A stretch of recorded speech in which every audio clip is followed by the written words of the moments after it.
नमस्कार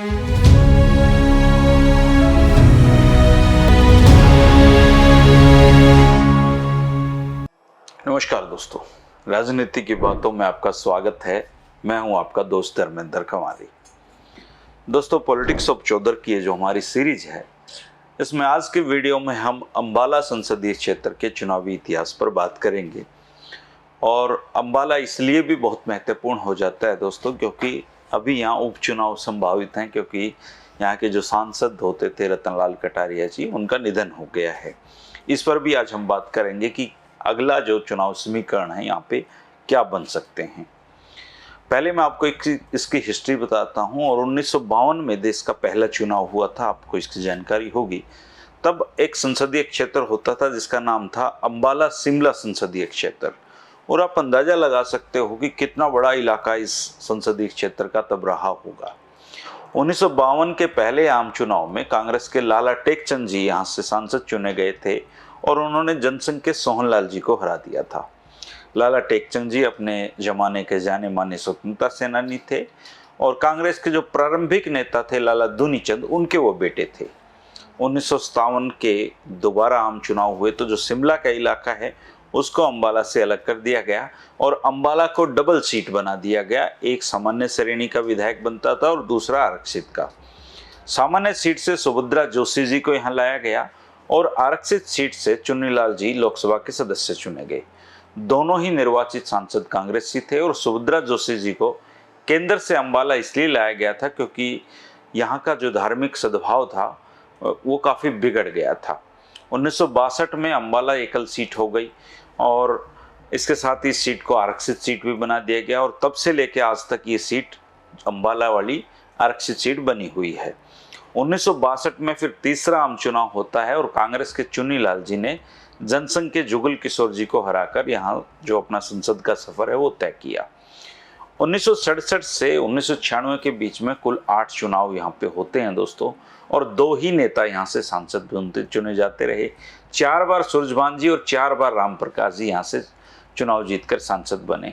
सूरजभान जी समर्पित जनसंघ भाजपा के नेता थे और राम प्रकाश जी ने पूरी उम्र कांग्रेस का साथ नहीं छोड़ा। 1967 में जनसंघ के उम्मीदवार सूरजभान जी ने कांग्रेस प्रत्याशी फूलवती को पराजित किया था।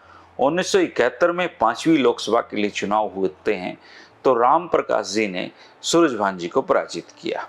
इमरजेंसी के बाद 1977 में जब चुनाव होते हैं तो सूरजभान जी ने राम प्रकाश जी को पराजित किया। 1980 में सूरजभान फिर से विजयी हुए और इस दफा उन्होंने कांग्रेस के सोमनाथ जी को हराया। 1984 में सूरजभान जी ने राम प्रकाश जी को पराजित किया। 1989 में यानी कि 1989 में राम प्रकाश जी ने सूरजभान जी को मात देकर कांग्रेस का परचम लहराया। बसपा के अमन कुमार नागरा भी लगभग 45,000 वोट इस चुनाव में लिए थे।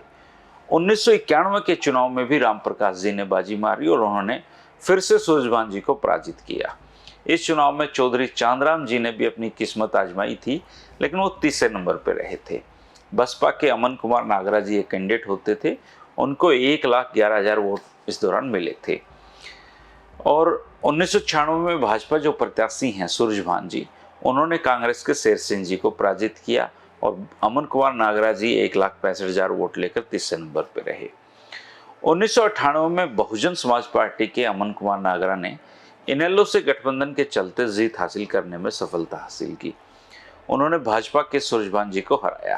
कांग्रेस के राजकुमार वाल्मीकि जी तीसरे नंबर पर रहे। 1999 में भाजपा के रतनलाल कटारिया जी ने कांग्रेस के फूलचंद मुलाना जी को शिकस्त दी। बसपा के अमन नागरा जी इस बार भी चुनाव लड़े और इस बार तीसरे नंबर पर रहे। 2004 में कुमारी शैलजा जी अपनी परंपरागत जो सीट है सिरसा, उसको छोड़ के अंबाला में शिफ्ट हुई और उन्होंने भाजपा के रतनलाल कटारिया जी को हरा दिया। इनेलो प्रत्याशी तीसरे और बसपा प्रत्याशी चौथे नंबर पर रहे। 2009 में फिर से शैलजा जी यहाँ से विजयी रही और उन्होंने इस बार भी भाजपा के रतनलाल कटारिया को हराया। बसपा का जो प्रत्याशी था वो तीसरे नंबर पर रहा। 2014 का चुनाव जब आता है दोस्तों, देश में बीजेपी की लहर चल रही थी और इस लहर में भाजपा के रतनलाल कटारिया जी ने कांग्रेस प्रत्याशी राजकुमार वाल्मीकि जी को लगभग 3.5 लाख मतों से पराजित किया और इनेलो की डॉक्टर कुसुम शेरवाल जी 1,30,000 वोट लेकर तीसरे नंबर पर रही।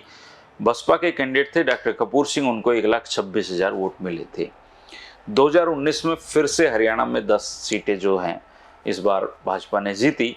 पिछली बार उनकी 7 सीटें थी और 10 सीटों में एक भाजपा के रतनलाल कटारिया जी भी दोबारा सांसद चुने हुए थे और उन्होंने कुमारी शैलजा जी को हराया था। 2 बार वो हारे, 2 बार ये हारी, हिसाब बराबर हो गया। शैलजा जी लगभग 3 लाख मतों से हारी थी। बसपा के नरेश कुमार को 96,000 के कुल वोट मिले थे।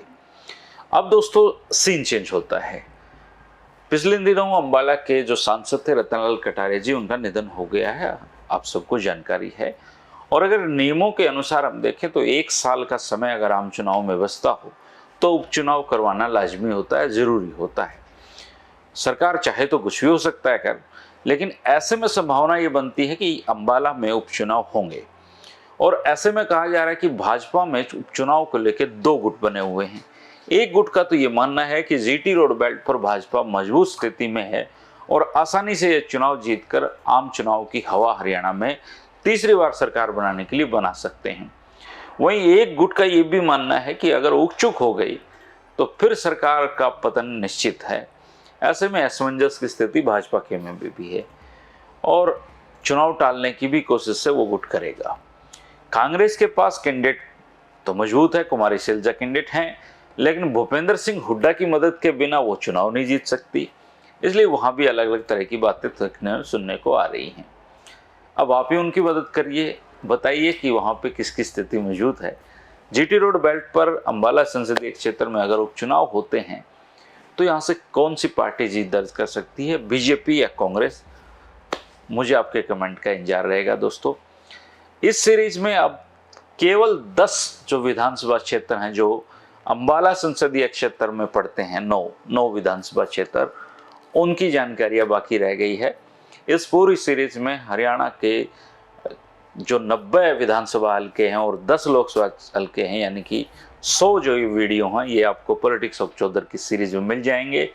किसी भी हल्के या किसी भी संसदीय क्षेत्र के चुनावी इतिहास की आप जानकारी लेना चाहें तो, और मैक्सिमम कोशिश की कि मैंने उन कैंडिडेट जो यहाँ से चुनाव जीते हैं उनके फोटो भी आपको उपलब्ध कराए जाएं, तो उनके फोटो के साथ जो जानकारियाँ हैं आप यहाँ से ले सकते हैं।